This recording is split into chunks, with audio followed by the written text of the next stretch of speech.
Hello, everyone. Welcome back to The Binge.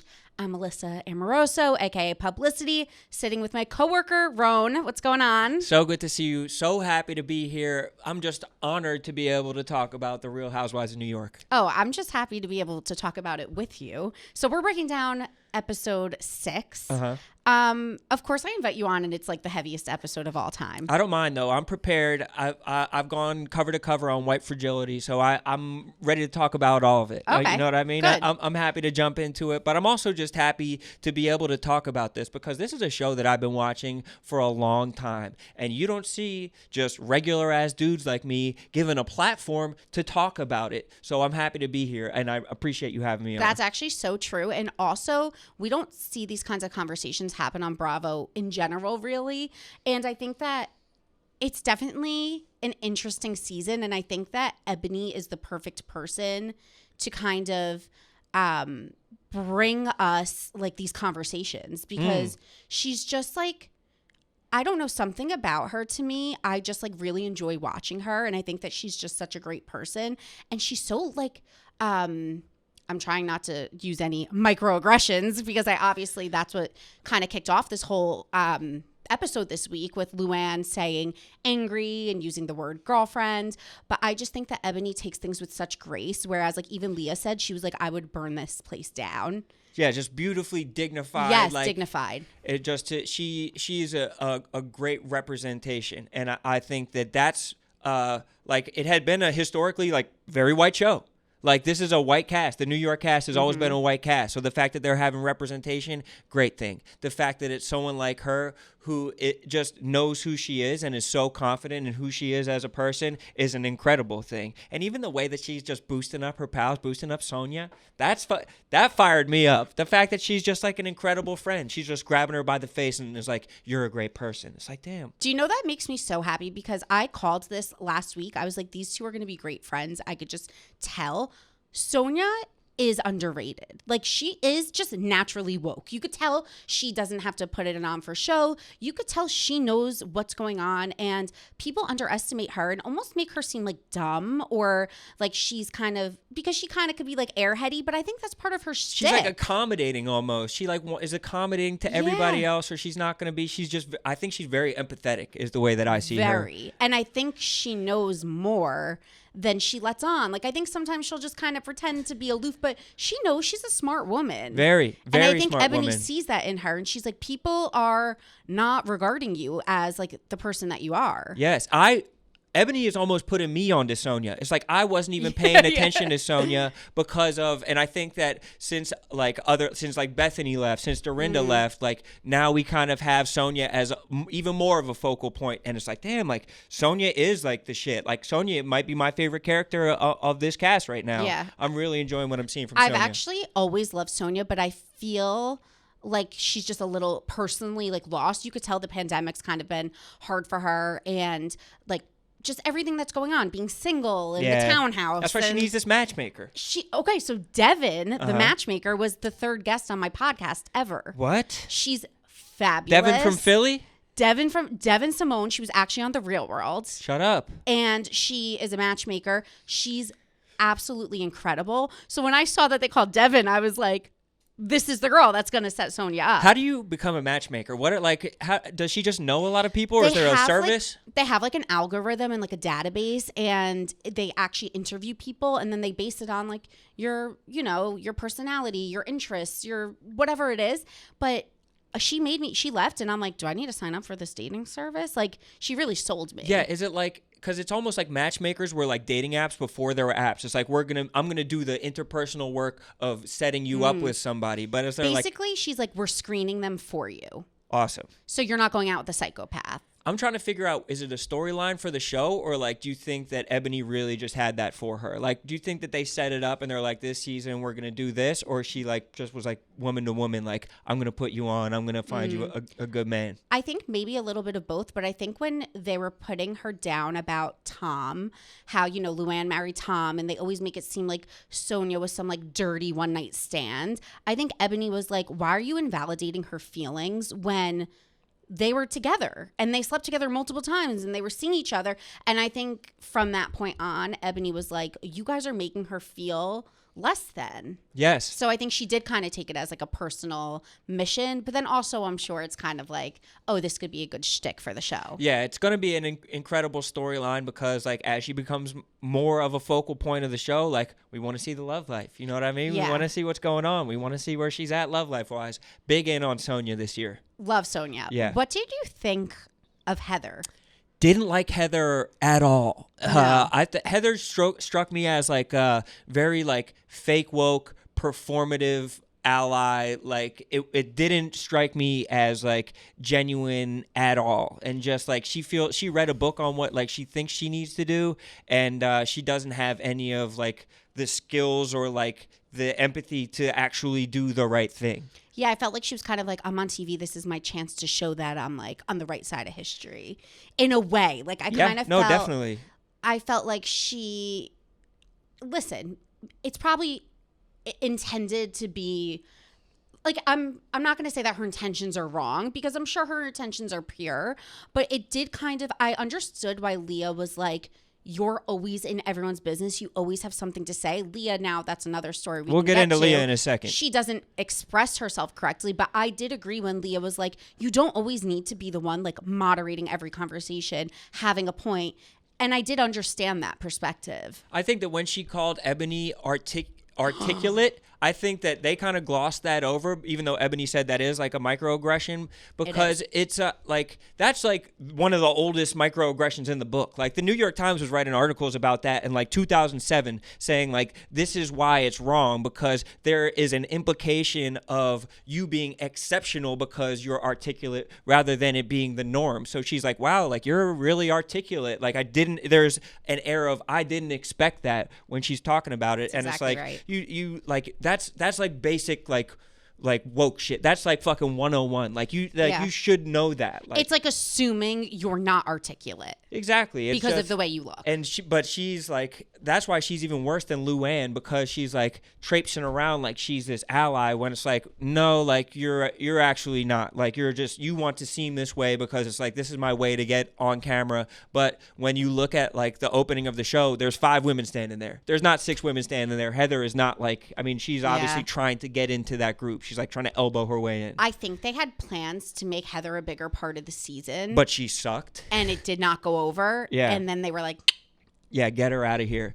One thing though that I will that I will say that I think that when Leah was getting into it with Heather about like the whole voting thing, when she's like, don't talk about my business. Don't get into my business. Like she did say when they were all sitting around that she wasn't going to vote. Like she put her business out there. It's not like, not for nothing, is a controversial statement. Especially when Ebony said, I have so much riding on this election personally. Yeah. And I felt, the same, without getting into politics, but it's like, you can't be at rallies and supporting and doing all of these things and then being like, oh, I'm not going to vote. It's like, I feel like they kind of do go hand in hand. So I get why she brought it up. Yeah. Like you have to kind of have an opinion on it. And it's just a controversial season because they're in COVID. All of these things are going on. It's the first ever Black female cast member on the Real Housewives of New York franchise. There's a lot of learning. And I was actually kind of surprised to see Ramona take such a back seat because I think she kind of knows she's going to get her foot in her mouth. So they even she's said just that. They're like, Ramona's shocked that she's not the one that had the doo-doo-doo. Yes. Because, she's happy that it wound up being Luann. Like, she was worried that it was going to be her. But, I mean, kudos to her. She's, like, more intelligent. And I think that she kind of likes to say stuff that's, like, mildly controversial to be, like, fun and, like, silly or whatever. But she maybe realizes the gravity of the situation. And she's like, all right, I'm going to kind of sit in the backseat here. Yeah, I thought Luann specifically not apologizing initially was like, ugh. But you could tell the next day Luann actually was coming from a place of like, wow, I really didn't want to hurt you. Yes. And I thought that it was a really good like learning for them to kind of realize, okay, what I said, like this actually really affected you and I like you and respect you as a person and I don't want to make you feel that way. So I thought it was nice to see Luann kind of digest stuff. I feel like in the moment sometimes it's hard because you get defensive. And then when she actually digested the information, then she was like, no, she could actually give that authentic apology then. Right, because like the word angry, like it's not like the A word. You know what I mean? Like in some ways it's like, wait, is it that crazy that she feels that someone's going too far by criticizing her for saying it? But like you don't realize, or I didn't even realize until I did a little bit more reading last night about like the history and like the depth of like the trope of an angry black woman. And one thing I found was from the Ferris University website, and it called it a social control mechanism that's employed to punish black women who violate the societal norms that encourage them to be passive, servile, non-threatening, and unseen. So it's like if you call someone angry, it's like you're angry, like you should be like in a passive role. You should be more like silent or whatever. There's that subtext to it that's like historically woven into all of our cultures that we maybe haven't like been able to explore before. But at the same time, like that's what she's trying to explain. And that's why Ebony was so like talented at being able to express her point without turning it into like something that it wasn't. And like, yes, and I think what's also really important here is Ebony, and Sonia did a really good job at this of being like, she doesn't owe us to teach us this. And I learned that even when everything was going on with Black Lives Matter. I was listening to a podcast, or I had someone on my podcast, and they were saying a lot of women were like, oh, thank you for being a resource to us. And they're like, it's not our job to be a resource to you. Go do your own homework. And I think that that's something that you could tell Sonia was like, this is on us. This isn't on her to teach us. Right. And Ebony's right. Like, yes, she's explaining it well to them and she's enlightening them, but it's not her job to make them learn these things. But I also think that it's like a learning experience for all of the women, because it's like they wouldn't have known that was something that they were doing wrong unless they went through it, because they weren't paying attention to it. They like if like she had called Ramona angry, which I don't know if she would have done, but it wouldn't have had the historical implications that it actually did happen. So it was like a good bridge to cross, and it's almost like there was diversity introduced to this cast so they could like quote unquote do the work, and this season has kind of been the work, especially this episode. And I think it's the work also for the public watching it and realizing that I might have said that in my past. Oh, I might have felt that way. It's helping people just by opening this up on such a public platform. I think it's doing probably wonders for people that are like taking a bigger look inside themselves now. And some people, they don't seek out the information, or like they don't in their own group of friends have the social like happenings to have these conversations. Like they're not in these scenarios, and so through their entertainment, they can like learn about little things that they wouldn't have learned about otherwise. Like I totally agree. It's definitely beneficial for this season. I think also one last thing, and then we could move on. The conversation. I mean the remark that someone made about Leah walked out and she was screaming and cursing, and everyone was like, oh, she just needs time to relax. But Ebony says one little thing and they're like, oh, she's angry. Yeah. And I thought that was a really good example. Yeah, an illustration of the point. Exactly. Because it's true. Like, I feel like sometimes people on TV like Leah that kind of have these outbursts, people kind of are just like, well, that's just who they are. So they let them get away with it. But it's like, this isn't normal behavior to just be having outbursts like this all the time. Like, I don't think anyone's ever called like Scott Disick an angry man. Like, look at this angry man. It's like, no, he's like... Yeah, they're like, he's a character. Yeah, he's like, he's eccentric, or like or like a boss who's like really angry, like at his employees or something like that, is never going to be called angry. He's going to be like, he's hard driving, he's entrepreneurial, he like holds people to a certain standard. Assertive, right. So there's different words that we use for different types of things, and just being aware of them is maybe the first step. 100%. And I think it's something that, I continue to work on. We all continue to work on. Let's switch gears a little bit. Okay. The women went fishing. Weird, but, it's COVID. Like, we're trying to do what we can here. Love Leah's outfit. I was into Leah's outfit. Oh, you liked the 3 pants. I love the 3 pants. I thought it looked crazy. You know what's weird? Like, Leah is someone that works in fashion, so nothing surprises me, but I don't particularly think any of it is good fashion. Really? You don't like it? I like it because I like when someone could... When they try. I like that you could wear something weird and own it. I think that's really cool. But it's, like, personally, it's not for me, but I kind of like that she just owns it. Like, I think it's cool. Yeah, it's not really like an attainable style goal. It's not like you could Yes. just throw on 3 pants and like, was it like a pair of Nikes? It was like a funky pair of Nikes that she was wearing with Yeah. it. But I was like, fuck yeah. And no, like in the little hat with like the poofy thing. Yeah, don't even put on the fishing pants. Yeah. Don't even fish. She's like, just no. stand there, look good in all 3 of your pants. Because her pants couldn't fit in the fishing pants. Definitely not. Not at all. And that would have been 4 pairs of pants. Too many pants. The fishing pants couldn't have fit over the 3 pairs that she had. Do you think Leah's grandma is an excuse for her to keep acting out on this trip? That's a good question. I don't know. It's hard to like accuse someone of using that because like everybody processes grief differently, and it like really might be something that she's going through in like a tumultuous way. But it does like give her like whenever she's running out of her room crying, there's going to be like a storyline about it, or there's like going to be a cameraman running after her. We're going to get this like juicy shot going into a commercial. So like it helps is like a tough word to say. It helps storyline wise, but like I wouldn't say that it's definitely like she's using it. No, I don't think she's using it, but I kind of like what Ebony does where she's like, I had a tough day, so I'm going to go order food and like eat in my room.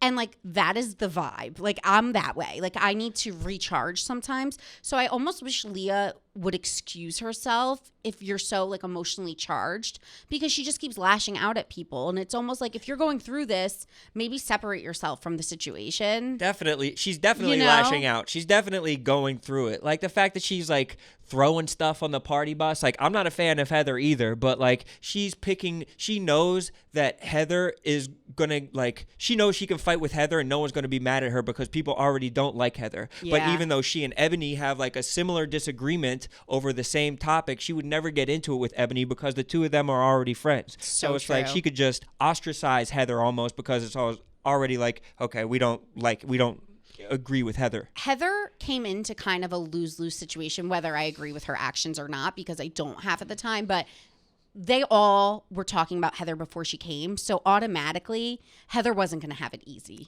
because Leah was. But Heather was talking about them too, though. Heather was talking. Wasn't she talking about like Luann or something like that? Yeah, but Luann and Ramona are they talk shit and then they move on. Right. Like they don't even care. Right. Like when she said to Luann that she said something, Luann was like, okay, let's move on. Like they don't care. And Leah keeps bringing it up. And I think that's why Heather's like, get off my back. Like we're trying to film a show here and you keep bringing me down. But I think Leah, I don't know. I think I tend to agree with Leah sometimes, even though I think her reactions are wild, because sometimes I agree with Leah's point. I just don't agree with her execution. Her presentation of her point? Yes. Well, give me an example of that. Like, I do agree that Heather always has to be involved and say something. It's kind of like she comes in with such a strong personality when it's like, we're the group and you're kind of coming in. Instead of trying to blend, Heather's like very, like, having an opinion on everything. And I get why Leah could be a little bit like, back off. Yeah, it's overbearing. But coming down from like the balcony or like the top level of the house and like screaming in her face, like having her nails like in her face. It's like that might be a little bit too much. Yeah. Exactly. Yeah, that's a little bit over the top. So sometimes I get the point, but I don't get the action with the point. But it makes for good TV though. Great TV. Maybe she just like understands from a producer's standpoint, like, oh, this is going in the show. I kind of think Leah's just like that. Yeah, you think that she's just like loud and just like rolls through life with one boob out and is just like, I kind of think she's just a free spirit, like very like, I don't know, just the way she talks about her relationship with her parents and her past and this and that. Like, I kind of think she just like doesn't care. Yeah, she's just going to talk about sex at dinner no matter what Ramona says. Which like I'm also on Leah's side about, because it doesn't, and Ebony, and so like you don't have to be I mean, like, Ramona and Luann have more sex than anyone on that cast. Yeah, for Ramona to be like, oh, like my ears, like I can't hear any of that, or like my kids. People love, on all these shows, people love to be like, Mike, you're going to do that in front of my kids. Who else? Denise Richards used to always do that. Be like, you're like going to talk about that while my kids are over there. Yeah. It's like, you're all like, I mean, like we all signed up for this. Yeah, you guys are all doing it. You guys are all out there having your relationships very publicly. Yes. Like you're all like, we know what's going on. Like you can't act like you clutching your pearls. Exactly. So that's why, again, I agree with the point, but not the execution. So it gets me into like I said an opinion about Leah on TikTok last week, and everyone was like, we hate Leah. And I'm like, wow, I didn't realize the public perception was like so negative towards Leah. I think a lot of people think she's being like a lot this season, which she is, but that's what we love to watch. Yeah, one of my best things about watching all these shows is like, I don't know what everybody thinks. Like, I don't know what the consensus is. Like, I just found out that Teddy, everyone hates Teddy. Oh, yeah, they hate Teddy. I had no idea. I just was going through life liking Teddy. I like Teddy too. But you know people what hate it her. is? I always put myself in the situation where I'm like, if I was at a dinner table, who would I talk to? Yeah. Like, who would I naturally gravitate towards? And I know myself, and I'd be sitting with Ebony, Leah, and Sonia. I wouldn't be with Luann and Ramona. Yeah, exactly. Or Heather. Like, I just know, maybe I would talk to Heather because she's a talker, but I just know, I always think about it through that lens. So same with like Teddy. I'm like, I'd probably get along with Teddy really well. Yeah, I don't know. I don't even know what people don't like about her. But I was just like, I was locked into some Watch What Happens Live last night, and people were talking shit on Teddy. So what the fuck? Let's end with this. So Leah is like screaming that Heather's a Karen, which I love. And then Heather calls Leah a bitch. And then Leah calls Heather a bitch and throws a glass. We kind of end on this like crazy to be continued moment. Mm-hmm. Looks like after all the hula hoop practice that Leah will not be attending the pageant. I think it was time she left and went home to go see her grandma.